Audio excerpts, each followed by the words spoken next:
Good evening, everyone. Good evening. Hi, Garry. My name is Garry Miller. I'm really excited to be here today. This has been an organization I've been a part of for some years now, going on 5 or 6 years. So it's really an honor to get a chance to stand in front of you all as the keynote speaker. Just really excited and filled with appreciation for just this opportunity. Getting started, I'd just like for you all to think about one thing here. What was your goal for 2022? Let's see if I can get the screen to advance. Just take a moment and just think about what was your goal for 2022. We're talking last year. What was your goal for 2022?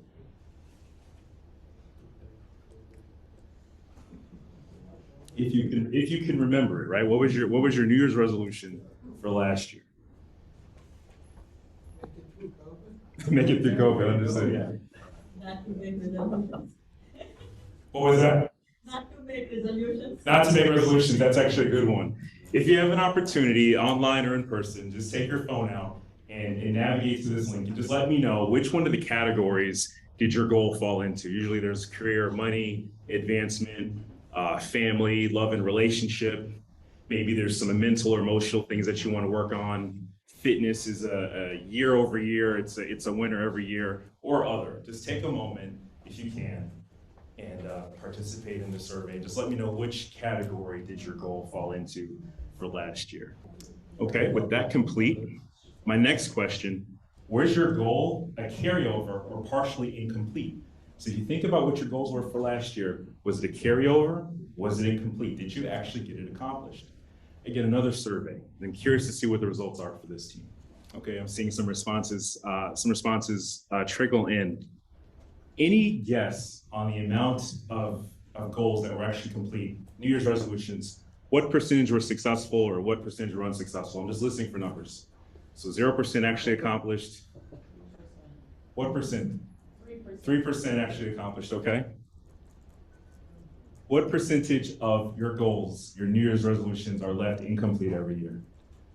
You might be surprised to see that a survey recently conducted from US News and World would show that 80% of our OKRs, our goals, are actually left incomplete every year, our New Year's resolutions. And I think 3% was very close. Only 9% of folks participating feel that they were successful in reaching their goals.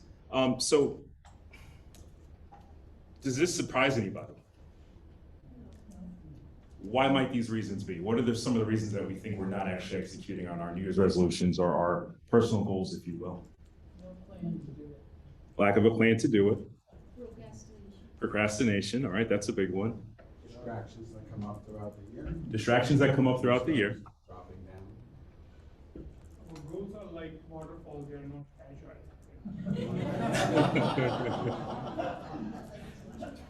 All right, so if I get halfway through, I need to have a change control and then extend my deadline out another 6 months. I like that. So that's last year. Let's think about this year, 2023. I'm hoping or expecting that you all had goals for this year. I'd like for you to think about your goals this year. How are you doing with them? We're halfway through, 6 months into the year. How are you doing with this year's goals? All right, I imagine you're going to fall into one of those categories. Well, now that you mention it, started, but life happened. I think I actually heard that answer choice given. Or you actually have C, things are feeling good and on track. Where are you with this year's goals? Okay, so the topic of today for this year is our mid-year performance review. You know, as we approach, halfway through the calendar, some of you have probably already started to get those invites on the calendar for the one-on-ones, for those check-ins.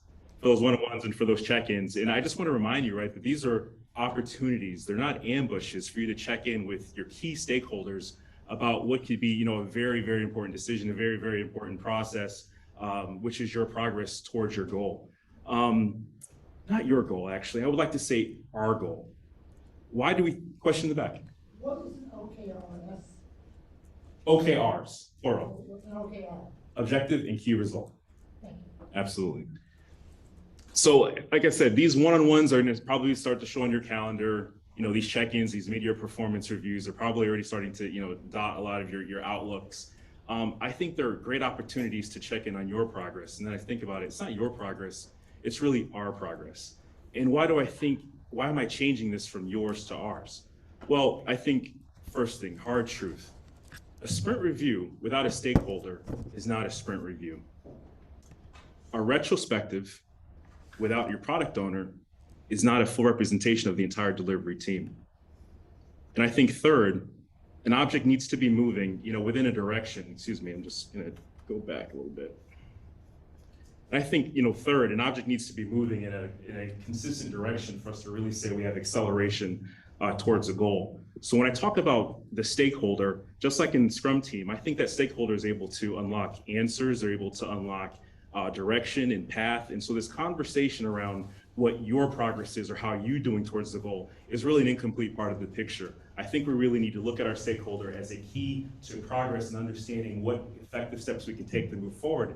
And so as you have these one-on-ones, as you have these midyear performance check-ins, they're going to be a really, really important information source to understand how can I pivot or pursue an opportunity that's laid out for me here in this relationship. That could be with a customer, that could be with a company, that could be with your partner, that could be with your spouse, right? They're a really important part of that conversation. All right, just a couple quick details we needed to take care of. We had to take care of there briefly. I appreciate everybody for that. I'm gonna have these controls again. All right, so I think the conversations with the stakeholder, they're very valuable, right? They're going to, give you direction perhaps on, what you can do to move forward. And I think these conversations with your employer are very important because they can let you know what steps you can take within that environment in order to move forward, right? Things like training. Do we have time for it? Do we have budget for it? Do we have a stretch assignment for me when I get done with training so that I can apply what I'm learning, right? I think that employer, that person across the table from you, has a very important step or a role to play as a stakeholder to be in that conversation. It's not just your action, but what are the actions that you're taking in that environment that you're operating with? How can that person support you? That I think goes in part, that is very important going into these one-on-one conversations. Likewise, my next talk, I'm going to discuss around agile transformation. I talk a little bit about the stakeholder and their role with culture, right? They're the stewards of culture in that organization. They're going to let you know what type of actions are allowable, what can we support. Are we a wait and see approach type of company? Are we someone who we reward action? We want you to go out there and take initiative, and we're looking for hero coders, right?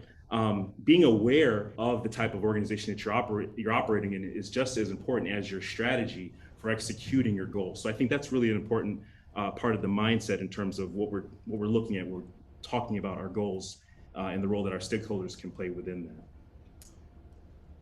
So for our conversation today, we're going to be talking a few things about just the Kaizen mindset. What is it? Continuous improvement. What type of mindset should we be bringing to our mid-year performance review in terms of our goal setting and our mindset there? Take a look at what our Scrum teams do to improve and how they operate. Some of the feedback we've got previously is tying this into the agile mindset and what our Scrum teams actually do. So I'd like to bounce over there and see what we can learn from how delivery teams actually execute their goal setting strategy and see what we can borrow from that. And then lastly, have a quick conversation around smart goal setting and some of those strategies. So as an Agile coach for the past 12 years, starting back with Blue Cross Blue Shield of Rhode Island, moving over to UNFI, becoming a Scrum Master, moving on into an Agile coach, I've had an opportunity to work with literally hundreds of teams to help them reach their sprint goals, some of which are product related, some of which are software related, or it could even be user experience as it's requested by the customer. At the start of those time boxes, usually there's 2 weeks where a product owner gets together with the team and they lay out what it is that we need to accomplish, right? They're getting everybody on the same page, right? This sounds familiar. These are similar to how we should be starting our years with our goals, right? Then the team works uninterrupted for a time box of 1 to 4 weeks without distractions, without shortcuts, anything like that. And they're able to just get everything that they planned for just started right away, right? Sounds pretty ideal. All right, we've got our backlog items, we've got our time box and the product increment.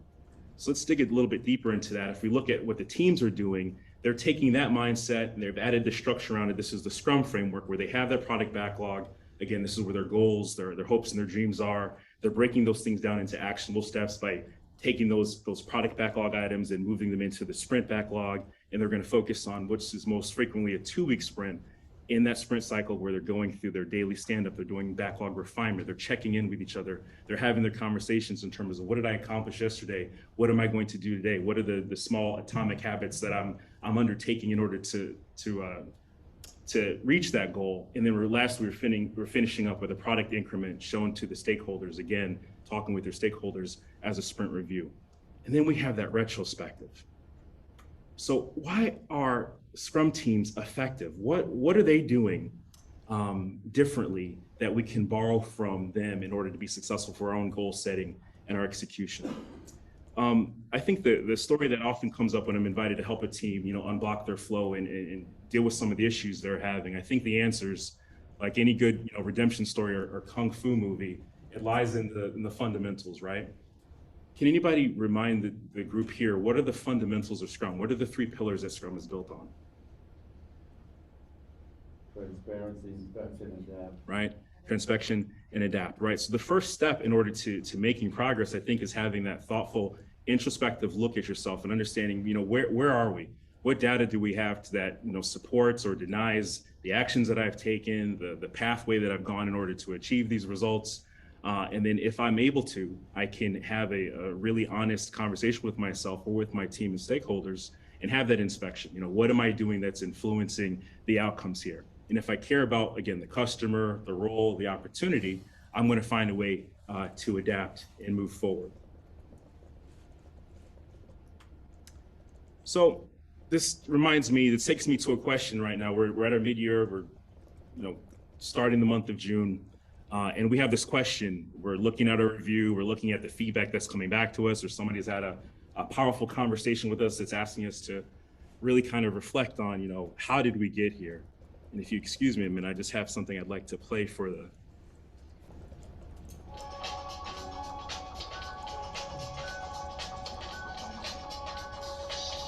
You may find yourself living in a shutdown shack. You may find yourself in another part of the world. And you may find yourself behind the wheel of a large automobile. You may find yourself in a beautiful house with a beautiful wife. And you may ask yourself, well, how did I get here? Then you can taste the life. Right, so a very popular song that you all remember. Anybody remember the name of that group? Right, Talking Heads, right? So I have that conversation. It reminds me of a funny story.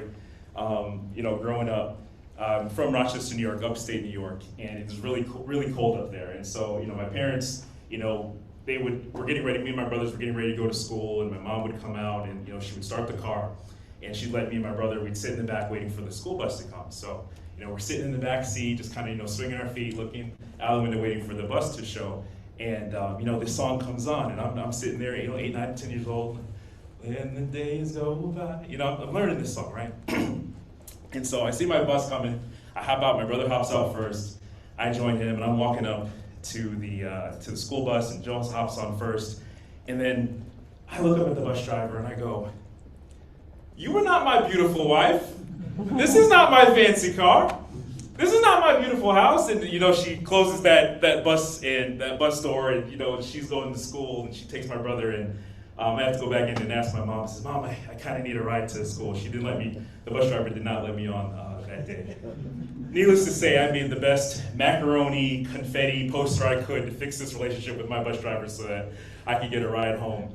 So I'm coming home. I made her some nice glasses out of pipe cleaners and everything like that. Patched that up. Caught a ride home. And later on, my mom's getting in from work, and she's asking, "So how was school today? Did you patch things up with the bus driver? How was it?" And I look back. I take a Capri Sun out of the refrigerator, and I look back at my mom, and I go, "Same as it ever was." Right. So just a funny song, just about how did we get here? And many times I ask you all that reflective question at the beginning of did we even realize that half of the year is over before we actually take a look at our goals? And this is an opportunity for us to sit and reflect and see, is there something we need to do in the second half of the year to get ourselves back on track and to get to our goals that we set for ourselves back in January when we created those New Year's resolutions. So how are teams doing it successfully? What can we borrow from them? Going back to the 3 pillars of Scrum with transparency. Don't be ambiguous about what you want. The key to effective goal setting is being very specific, right? If you're aiming at everything, you're going to hit it, but it's not going to be anything of value. It's not going to be what it actually you need in order to move forward. Secondly, two of our Scrum values, having focus and commitment, making sure that we're getting up every day, we're going to the office, we're going into the place of business, we're showing up in our relationships with focus on intentionally being the best type of person, the best type of employee, the best type of partner, spouse, the best type of co-owner that I can possibly be, so that I'm making forward progress on our goal. Third, I think transparency is required. Transparency requires data collection, right? If I'm not collecting data about how I'm doing, any telemetry around the direction I'm taking, the steps I'm taking, I don't really have too much to stand on. Third, inspect and adapt.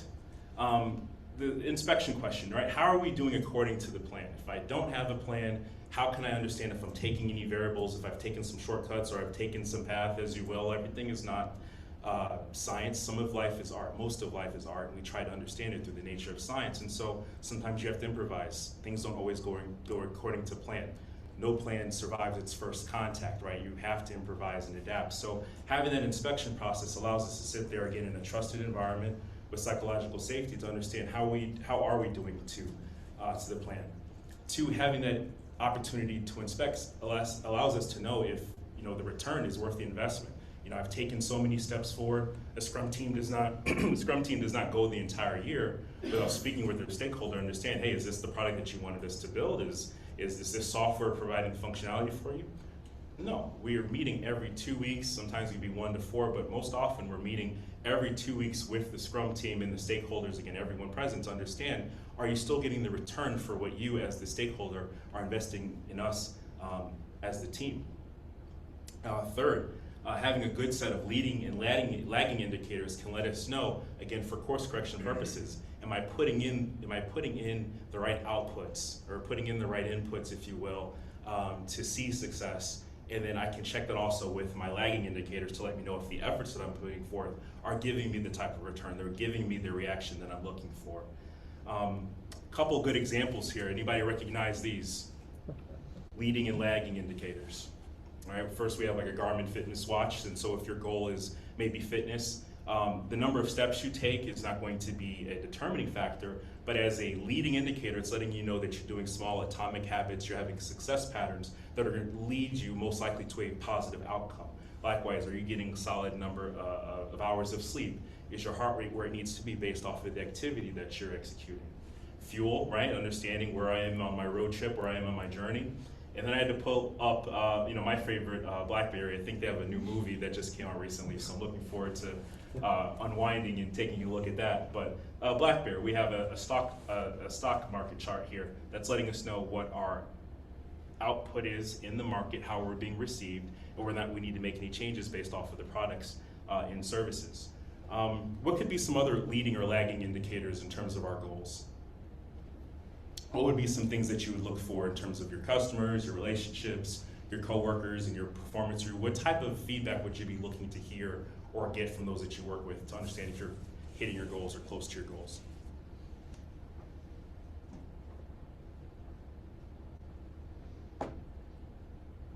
Compare where were we from last year? Okay, so a comparison of where we were from this year to last year. Okay, that's a good one. Number of customers, so customers going up, our retention maybe same year or year over year sales from those existing customers. Are they purchasing more with us? Are we retaining and attracting new customers? Great.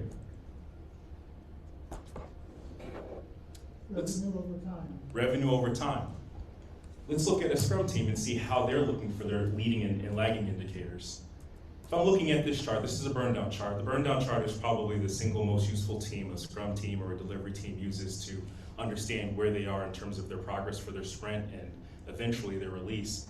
This sample burn down chart lets the team know, again, what they brought into their sprint is determined by the inventory at the bottom in blue. The total value that they hope to achieve, right, signified by the 48 to 49 points we have over on the left. And then the red is the actual delivered value to the customer, right? The primary measure of a software team is working software, right? That's the primary way that we measure value. And so as we're tracking along day by day, systematically, we can see how much value the team is actually delivering to the product owner. And then what do we have in the middle of that gray line that's kind of going almost perfectly diagonal through the entire sprint? What do we call that? That's the ideal burn down chart. So if everything was working perfectly, we had all the resources, we had the right environment, this is ideally where we should be in terms of delivering value to our product owner, who is the person who's the arbiter of accepting or denying that product increment, if you will. So with that being understood and explained, where do we have our first issue, or at what point would you all be worried about this team making success towards their sprint goal? We pulled stuff in right after the sprint planning. Right, so they pulled something in extra out of sprint planning, so that might indicate what? Maybe we did have an incomplete sprint planning, we didn't know all of the facts, maybe somebody didn't participate in sprint planning and showed up afterwards and added a, I really need this, can you slide this in? Okay. Where else would you be concerned after November 3rd, November 4th, 2 or 3 days in? Well, you're not seeing a step down, you're seeing almost the hockey puck diagram. Right, you're almost seeing the hockey puck diagram. You're not really actually seeing any incremental progress towards the goal. And I think as a coach, if I was working in this team, I would say by halfway through, I need to see half of the work delivered. I'd like to have a checkpoint in. It's not a hard or fast rule, but I'd like to again check in halfway through to understand the way that our first half has really turned out. Do we really think this is a good predictor of where we're going to be for the second half of this sprint? With a week to go, do we need to make any changes? Transparently, we have the sprint burn down chart here. At our daily scrum or any other ceremony, we have that opportunity to inspect and invite the team to adapt. We're not telling them to do anything. We respect their ability to self-organize, but you want to have that powerful, thoughtful question to that delivery team. Is there something that maybe we could do a little bit differently? Do you think maybe we could swarm? Do you think maybe we should put some work back into the backlog and maybe focus on what we have in terms of our work in progress? Likewise, we have an additional lagging indicator. So the first one was a leading indicator as it was building throughout the sprint. The second is going to be our lagging indicator, which happens after the event has already occurred, but it's giving us really helpful telemetry in terms of what we can expect based off of the events that have already previously happened. So this is that same team. What can you tell me about the team's performance moving from sprint 1, 2, and 3? Do we see any trends emerging? Yes, getting more stuff done. Okay, so we see the team net sprint over sprint getting more and more work accomplished. What do we see in terms of sprint 2 and 3 about their efficiency? So there's net more work, but what about the efficiency in terms of what was promised? Commitments meeting, batching are completed. Can you make Can you repeat your statement there? It's just the commitments batching the completed. That work? I think the response in the room was that the commitment is not matching the completed. All right, so this is letting us know that while we are delivering sprint over sprint a net increase of work except for sprint 2, there's something to say about our ability to deliver on what we committed on. If you were a product owner and you were promised 15 points and only were given 10, what would that say in terms of your 33% failure rate or leaving that work stranded? Likewise, moving on into sprint 3, you're promising 23 points and you're delivering, somewhere closer to, 16 to 18 points. Again, you're leaving 10 to 20% of the work uncompleted. It might mean nothing looking at just story points, but what if this is value or functionality that we're expecting to be delivered to the market, right? We've got marketing, we've got legal, we've got sales, we've got advertising, we've got all these other value streams that are around this delivery team. And when we say, hey, launch this marketing campaign, launch this product, go ahead and order this many widgets to be sold and have the additional manpower at the store to sell them, and then when you don't deliver them, do you see how it impacts the entire organization? Lastly, the opportunity to adapt. Does anybody know the definition of insanity? Right, doing the same thing and expecting a different outcome. Second, data-informed decision-making. One of the first things I learned in my very first job, out of college working in the healthcare field was, if it's not written down, it didn't happen. If you're not seeing your patients and actually updating the patient log, if you're taking their vitals and you're not recording them, then we have no official way of knowing what's happening. One of the opportunities I see with many delivery teams is that they're not capturing the data that's just free. We call this, metadata, just how do you create data, right? The definition of metadata, the description of how you're going and creating the data and what that data is. I'm finding that many teams are not paying attention to the data that's freely available. And I look at things like, you'd be surprised at how you can gauge the effectiveness of a team by knowing how many daily stand-ups did they have this sprint. Again, this is for a new team that's having trouble. And you ask some of these basic questions again, like, are you all even meeting in the morning from 9 to 9:15? When's the last time that you've had a sprint review? How often are you shipping to production? Once a year, twice a year? Many companies shipping 2, 3, 4 times a year. Are you shipping monthly? Are you delivering after the end of the sprint, or do you actually have to take another delivery sprint after that? So it's really, once a month. So having some of these data points, like as a Scrum Master or an Agile coach, if you start collecting for the teams that you're working with, can really help you when you have that question. You just put that on the board and just say, do you think our customer's delighted by only delivering once or twice a month or once or twice a quarter? So I'd like to leave this section understanding with this quote, that learning is living, and if you're not adapting, then you are being left behind. So we talked about this mid-year retrospective, and like to tie that back into retrospectives for what the teams are. How many of you have facilitated or been a part of a retrospective in a Scrum or delivery framework before? Great, so there's a lot of experience here within the room, and I like to say for those of you on the phone or those who haven't had an opportunity to do this before, we really like to focus on 2 or 3 key questions. One is, what worked well in this sprint? What did not go as planned? And 3, what would we do differently if we had the chance? Okay? 4 and 5 are additional items I'd like to add to our conversation here tonight, and those personally, about what behaviors or practices are hurting us. Right? We might be successful, but are we having to burn the candle at both ends? Are we having to call in favors? Are we skipping maybe code reviews so that the numbers aren't telling the full story? And then 5th, how can we evolve? Even if everything is working well, we're hitting our sprint commitments, we're delighting our customer. Earlier today, we talked about our lean value, our lean canvas, and the conversation is how can we evolve? What's our unique value proposition? What are we doing differently, or what could we be doing differently? Or better yet, what is our customer doing differently that's setting them apart, and can we learn from that opportunity? Right? So these are a couple questions that I thought would be really helpful in terms of our discussion around goal setting and OKRs. And then some additional topics that I would recommend or I find really helpful with delivery teams is alert statuses and confirmations, right? This is the free data in terms of how many times did our endpoint fail? How many times was this service unavailable, or our percentage uptime?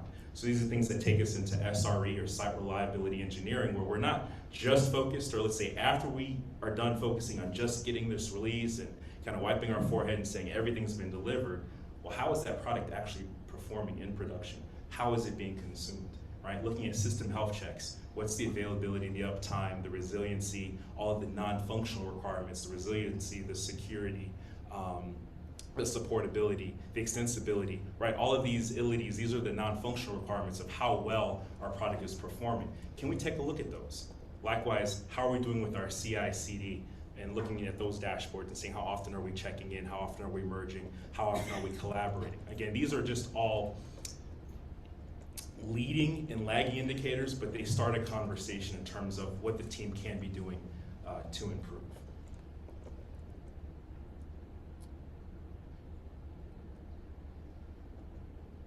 So when I'm working with some Scrum teams that are having difficulties, some of the issues that I see are your bottled up emotions, right? They're not giving themselves an opportunity to really have the conversations interpersonally about some things that are impacting them. Second, sometimes I sense and I get a lot of extreme resentment, if you will, between opposite members of the team, usually like the dev and the QA. And I don't, if you all know me personally, or if you've attended any of the classes that I've had a chance to teach, you notice I don't use those terms. We're always using engineer or using team members. But when I go into these teams that are having difficulties, it's the QA team, it's the dev team, and it's the Scrum Master in the middle trying to figure out what's going on, right? So there's extreme resentment there, and those bottled up emotions sometimes you get pretty tense.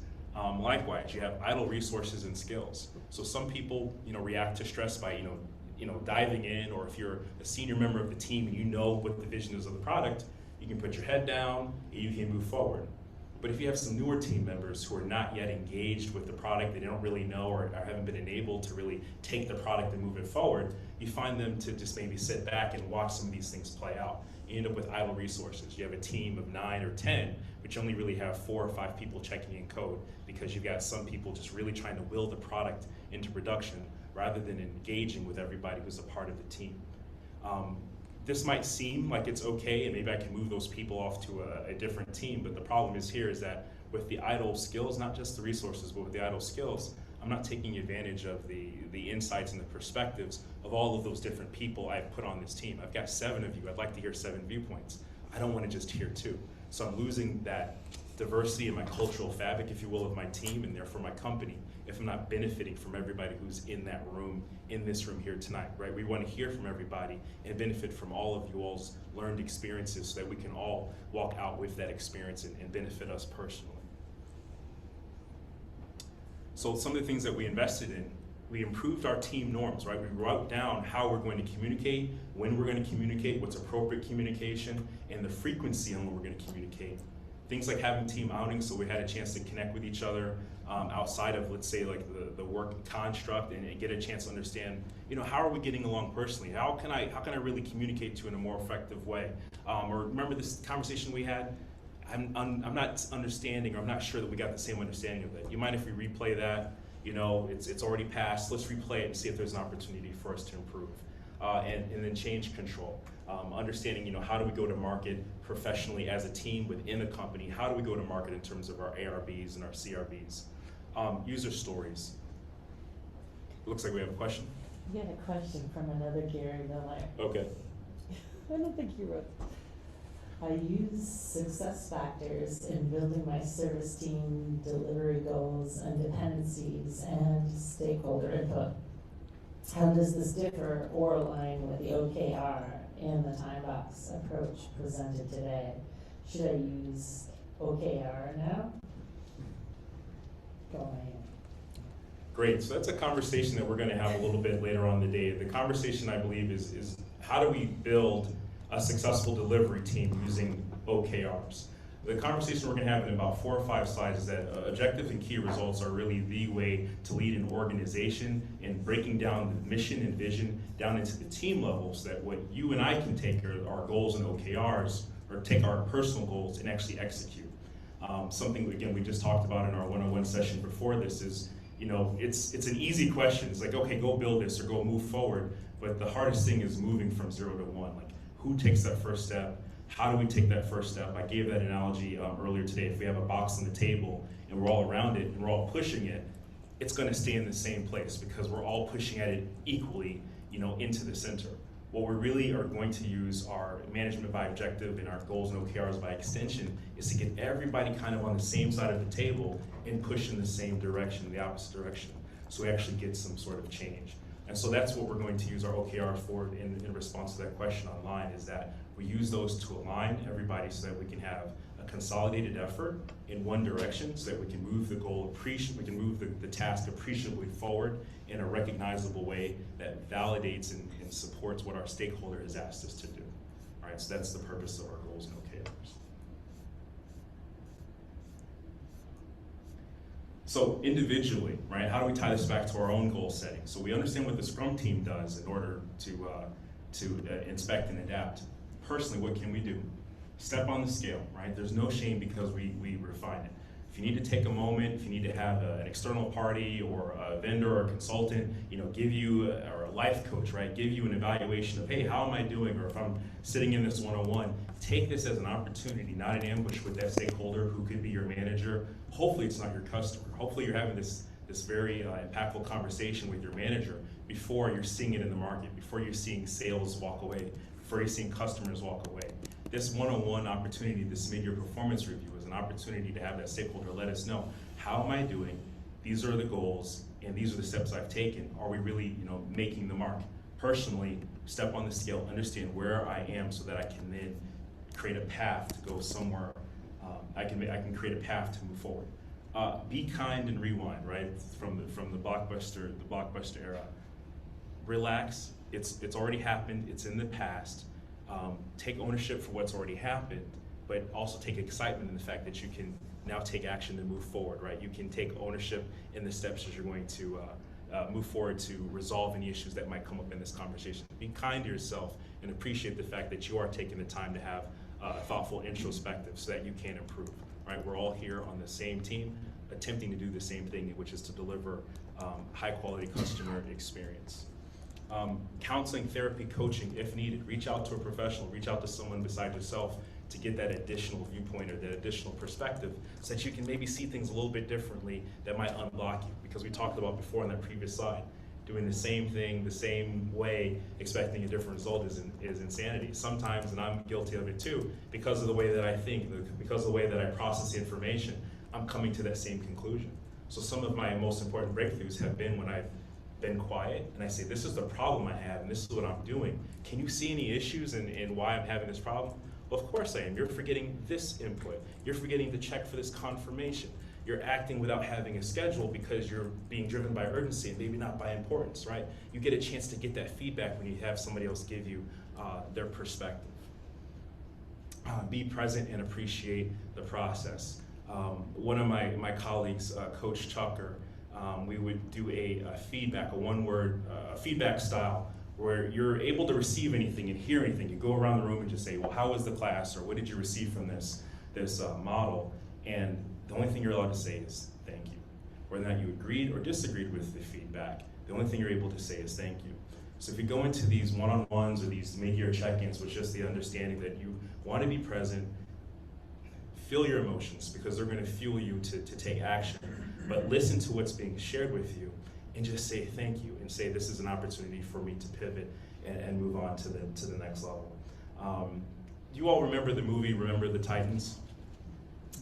There's a couple famous lines. I think it's the most famous line from the movie, not left side, strong side, but there's a quote right before that that scene in the locker room where Coach Denzel Washington is talking to the team and he says, there are no perfect players, right? Nobody in this room is perfect. I'm not perfect. This coach is not perfect.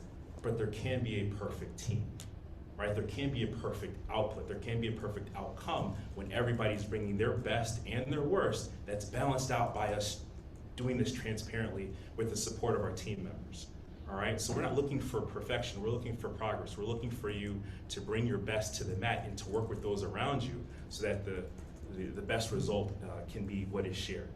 We're looking for a perfect outcome and perfect effort.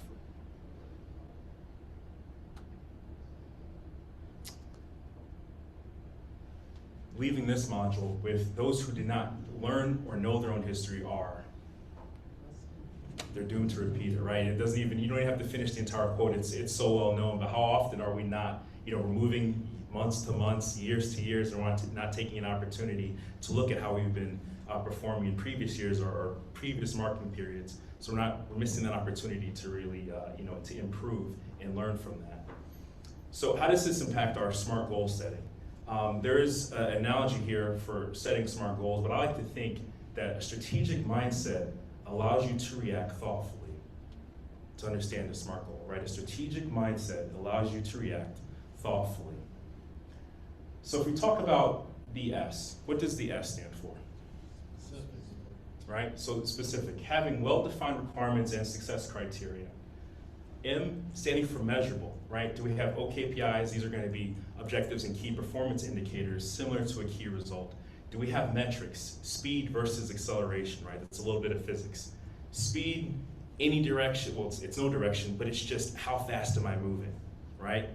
The acceleration, you have to actually add a direction to say I'm moving northeast at 35 miles per hour because now I have direction. Now my stakeholders and those outside of my team are looking in and seeing that I'm making forward progress, right? Because I can accelerate negatively, right? I can be moving backwards away from my goal. That's still acceleration. It's negative acceleration.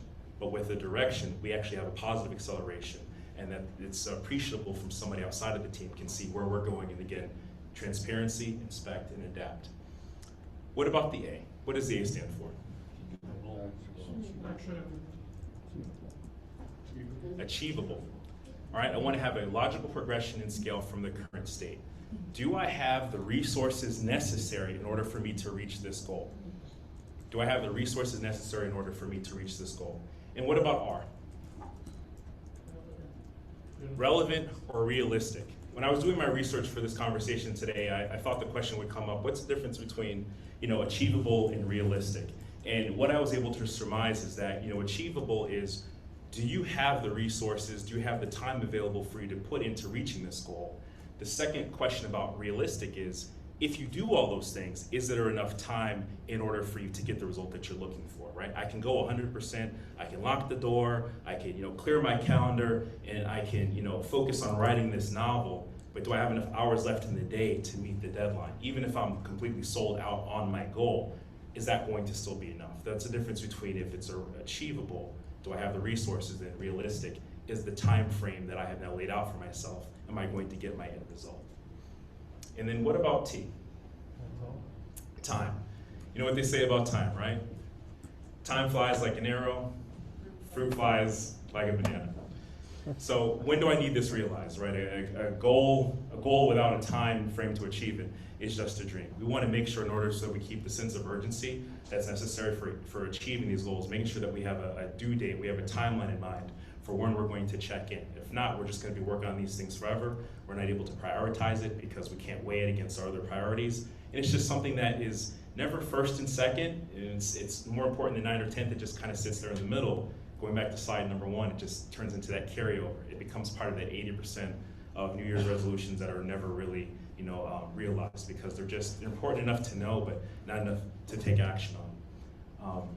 That reminds me of a good story with Warren Buffett. He had a private plane, as you would expect, and his pilot one day, he was dropping him off in Omaha, and his pilot said, Mr. Buffett, I see you having these meetings. I see you keeping everything so organized. I was wondering if one day you could spend some time with me and share with me some of the wisdom that you've had for all the years and how to really focus on what's important. Mr. Buffett turns to his pilot and he says, you know what? I'll do that. I'll give you one conversation. Because you asked me, I'll give you one conversation. I'm going to have this business meeting. You'll be flying me back in a day, and when we get back, we'll have this conversation. In the meantime, I want you to write down a list of the top 10, 12 things that are the most important for you to get done this year. What are the top 10, 12 things that you have to get done this year? And then when you get back, we'll have an action plan, and we'll figure it out. You and me will work this out, and we'll get together. And so the pilot goes off, and he's real excited. He taxis the plane off to the side, and he's waiting for Mr. Buffett to come back from his meeting. And a couple hours later, the limousine's pulling up, and he's rolling down the jet bridge, and he's so happy to see Mr. Buffett. He's got his list already worked out. And so he's waiting, everybody's taking their place, and his drink service is going out. And the pilot says, okay, Mr. Buffett, are we ready to have our meeting? He says, sure, no problem. What do you have for me? And the pilot says, here's my list, the top 10 things. Actually, I had so much energy doing this. I actually had 15 things. And then Mr. Buffett says, this is a great list. He says, I just want you to focus on the top 2. He said, but what about these other 8? What about these other things? I had 15 things. I thought we were going to accomplish all these things. Mr. Buffett says, if they're really important, they would have been in your top 2. The importance of focusing on just 1 or 2 key things that have to get done. The sense of urgency is going to be the key to you actually hitting your goals, not having 5, 10, 15 things to address. What are the key things that are actually going to move your practice, your company, your relationship, your customer? What are they looking for you to get? That's why the science of the user story is so simple, but it's so effective, right? The idea behind an index card. It's that size, that 3x5 index card, it's that size so that you can't get the world on it, but so you have to focus on specifically what has to get done.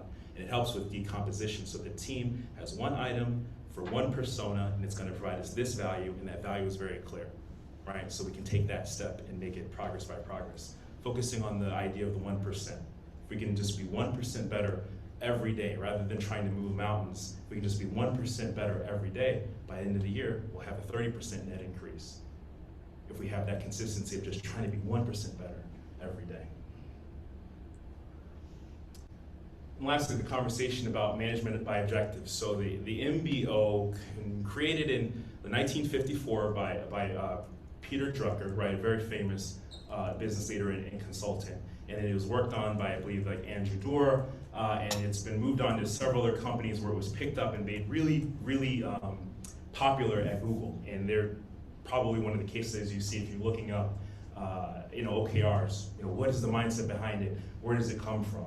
The O stands for objectives. We want those objectives to be ambitious, qualitative descriptions of time-bound realities that we want for our customers, right? They should be descriptive of where we want to be, similar to our conversation about the vision in our one-on-one class. What do we want the market to look like as a result of our participation in it, right? That's going to contrast to the key result, which are going to be measurable, right? These sound a little bit more like goals. They're going to be quantifiable, descriptive by numbers versus the qualitative and experience with words, right? Quantifiable, demonstrable. This is also something like a really good user story. In terms of, how are we going to know that our work is done? So that is the contrast between our objectives and our key results. Can I answer any questions about that breakdown? So the objectives tell a story. The key results are going to be, how do we know that we are there? I think we had an earlier question about what we use to guide our organizations from online. This is that triangle I had where we use our OKRs to get our enterprise goals from a company level and a mission and vision level down to the team. And then the team takes it from there in their goals, their user stories, and their release planning. So this is where the top of the organization meets the middle and the bottom of the organization with OKRs. So let's take a look at these. Are these objectives or key results? I'd like you just shout out what you think. Be the #1 destination for luxury travel for Caribbean vacations. That's an objective, okay. We want to process 20,000 secure credit transactions leveraging two-factor authentication.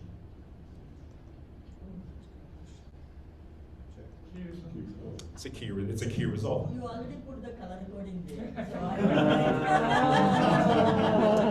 I think these are completely random, but I can't be sure. Right? Complete 20 hours of OSHA training for job site safety. It's a key result, right? I'm going to know that my contractors are safe on my job site as a result of these things. They're wearing their personal protective equipment. B, they've done their 20 hours, right? And they've received their certificate. So these are key results. They're letting me know I'm moving towards a vision that I have outlined to be a safe company, to be the #1 company in travel. Number 2, we want to reach 1 million impressions on social media for a Super Bowl ad placement. Right, so it's a key result. So if I am, contracting with your organization, I'm paying you a sum of money, but your ad does not reach 1 million impressions, now we have an opportunity to have an objective conversation to say, well, this quality maybe wasn't the best, or the channel that you selected wasn't effective because I didn't reach this very objective target of 1 million impressions, right? So this is something that allows us to negotiate, where am I hearing that word from again? The invest criteria, right? The in and the invest criteria. I'm having that opportunity to speak with my team, my stakeholders, around very clear goal lines. Create a comprehensive database of Medicaid and Medicare providers identifiable by a single NPI. That's an objective. I need to create this system that's going to be delivered in multiple different product streams, but this is the overall vision. We seek to be the #1 real estate brokerage in New England. Objective. And let's see what we think about this one. I don't know who put this one in here. Be a premier learning organization that introduces and cultivates our members' understanding of Agile principles and values by engaging speakers, providing relevant content, and networking opportunities to allow them to build their professional community. Agile New England, right? That would be an objective for us. All right. So goals are the language of progress. We should therefore seek to be fluent if we are to truly reach our potential. With that, I'd like to thank you all for the time today. My name has been Garry Miller. This has been a pleasure of mine to be your speaker. I just, welcome the opportunity to network with you all later on this evening and afterwards. And if there's anything else I can do to help further or support your Agile journey, please do not hesitate to reach out. Thank you very much.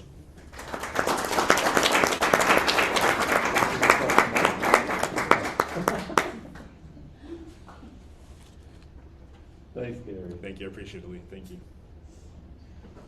Question in the back, please.